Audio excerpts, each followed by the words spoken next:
Since picking up the iPhone 13 Pro a couple of months ago, it's managed to replace my Sony mirrorless camera in a few surprising ways. As a quick reminder, the iPhone 13 Pro came out at the end of September with a few key updates to the camera system. We've got updates to the wide, ultra-wide and telephoto lenses, as well as some neat software updates like cinematic mode and the ability to film in ProRes. For a bit of context, my usual camera setup is a Sony A6600. I've paired that with the Sigma 16mm and f1.4 lens. This is actually quite a narrow room, so having a wide angle lens that still allows me to create a sense of depth in the background is really important to me. And of course I can use exactly the same camera and lens combo to shoot B-roll as well. But a lot of the time I actually find myself reaching for my iPhone. That's because while this lens is perfect for what I need it to do in these conditions, when I'm moving around the house or going outside, I often find that the sheer portability and flexibility of an iPhone just gives it the edge over a traditional camera. The ability to switch between these three lenses and all of the different modes that the iPhone software makes available means that I can get loads of different shots that I would have to buy completely new lenses to achieve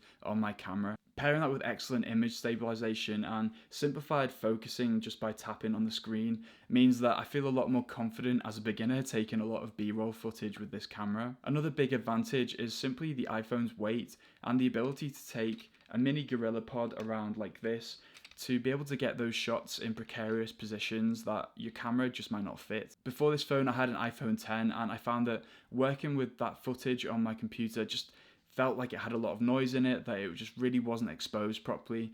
But the iPhone 13 Pro, I'm completely comfortable just dropping it into a timeline. All in all, this is an incredibly flexible and impressive camera system for people who are just working their way into videography. I'm going to leave the full review up here in case you want to check that out. Thanks so much for watching. I'll see you in a bit.